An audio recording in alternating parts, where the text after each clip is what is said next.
Good morning, ladies and gentlemen, all in crypto here, and welcome back, guys, for another YouTube video. This is going to be our daily Bitcoin price analysis video. We didn't get to cover it yesterday, but it's important that we cover it today because there's lots going on.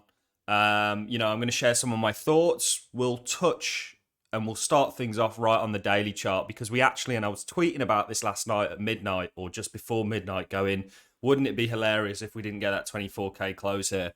And we didn't. Now, this is a bit of a cause for concern. We're going to talk about some possible structure setting up in regards to a rising wedge. Lots of people are now drawing this rising wedge. It's not the most neat rising wedge. Does it mean that it isn't one, though, as a result of that? No, it doesn't. It could absolutely be one. And I'm also going to tell you what we need to see now for Bitcoin to continue going up. For me, I'm going to be taking shorts today. I'm going to tell you straight off the bat, I'm going to be shorting today. Maybe I'm wrong or maybe I'm right. We'll see. The market will tell me that very quickly. But ultimately, I'm already in shorts and I'm going to probably look to be a little bit more aggressively short today because I think we've got quite a few little signals that are telling us that we're going to see at least a pullback. Doesn't mean that we don't pull back to, 23K, 2250 and then continue onwards. But I'm going to at least try and capture some of that downside that I think we may be seeing. Also talk a little bit about the ES, but I want to really kick things off straight away with the daily, because this is a cause for concern for me in regards to being bullish here. You actually didn't close. I mean, look. First of all, look at this as a candle, right? This is just sell pressure. Okay, so at one point you had traded all the way up to nearly 25K. You actually then closed it below 24. So that's significant. And the significance of this is, again, you are still yet to close that 24K range. You hold 24K, look for the longs. So we held 24K here, went up to nearly 25, and then rejected off 25. You look for the downside. It's literally level to level, nice round number at the moment in regards to trading. Now that we're below 24K, I'll take the shorts.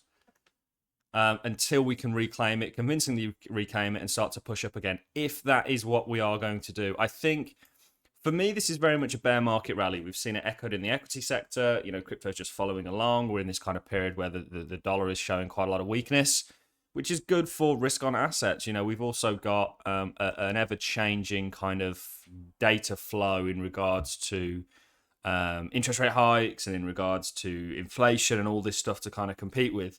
But the charts really, for me, are speaking the loudest, and they're saying, look, this is a bear market rally. And you've got lots of people. There's always emotions, just like with every bear market rally or every serious bear market rally. There's always emotional people on either side. You've got the bears that don't want this to be the bottom, and you've got the bulls that want to have essentially caught the bottom. Now, I can't tell you with 100% certainty that this isn't the bottom. But what I can say is that I don't believe it is, okay? And I'm strongly positioned that way, majority stable coins still. We still, of course, have exposure to crypto, just in case we're wrong. You'd be a fool not to kind of try and cover all bases. But at the same time, for me, this does not look like a bottoming structure. And the fact that you can't close 24K, and the fact that you can't close 24K on news that BlackRock launches private trust offering direct Bitcoin exposure to their clients. Bear in mind, BlackRock are the largest asset manager in the world. We know they partnered with Coinbase. The ALLIN branch partnered with Coinbase. That's huge, huge news. And the fact that Bitcoin can't even break 24K and close above it, it's showing me that there's weakness in this market. Not only that, your volume has not been impressive whatsoever here. So we haven't seen the kind of volume that would lead me to believe, oh, this is where your institutions are buying, or they've been buying for a while and they're actually trying to hide in low volume just over a sustained period of time. Doesn't feel like that to me. So I'm still very much on the camp of downside. So I'm in the bear camp for now. Doesn't mean that we can't flip bullish. Is there room for more upside? Yeah, there's nothing to suggest that if Bitcoin didn't want to, it couldn't sort of continue to climb up to 26K. When we say we're going short today, we're looking to capture downside. Maybe it finds a base and then goes up. But let's deal with 24K. Let's get above, hold 24K, and then see that impulsion to the upside. And that's what Bitcoin needs to see. The bears right now need to see something like that. Some very, very fast movement to the upside. Don't want to see this fizzle, because if it fizzles, you know, your falling wedge or rising wedge brigade are going to be very much in that. Let's look at that rising wedge, because to me, I suppose it depends how you draw it. You know, TA is very subject. I mean, I wouldn't draw it like that. What I'd probably do is just exclude the wicks and draw it something along the lines of this. And just exclude the wicks. Exclude, just basically go on the actual candle body closes. Or maybe you could do it from there. Depends what you wanted to do. It's not the neatest. It's not the best falling wedge in the world. Does it mean that it isn't one? No. I mean, it absolutely potentially could be. But we'll see. You know, we've got to see how things react. You know, the real telling thing, I think, will be, what do you do here? So you're rejecting. You've got this consistent rejection here, and the important thing about it is it's almost curving, right? So the issue that you've got is just a hard rejection here. You need to come back above this and start doing something like that. You do something like this, start to consolidate, maybe have one more stab up, and then you break to the downside. Well, that really opens the floodgates for coming all the way back down here. You're also breaking this trend line. You see volume back that up. You see some sort of spike in volume on that, and the price is going down. You know, that's when you know you should be, if you're in long, potentially looking to get out of them, or if you're spot trading, looking to maybe get out and accumulate a little bit lower. So I still, looking at this, certainly on the daily, I think we've got a 12-hourly close. We definitely have got a 4-hourly close, I think, above 24K. But really, for me on the daily, this is what's telling. You know, again, I'm just not convinced on the falling wedge, to be honest. Doesn't mean that it isn't. It's just not the neatest. That's all. It doesn't need to be. I suppose actually it looks a little bit better on the 4-hourly. And you could, if you wanted to, extend that right back to there. I'd have that.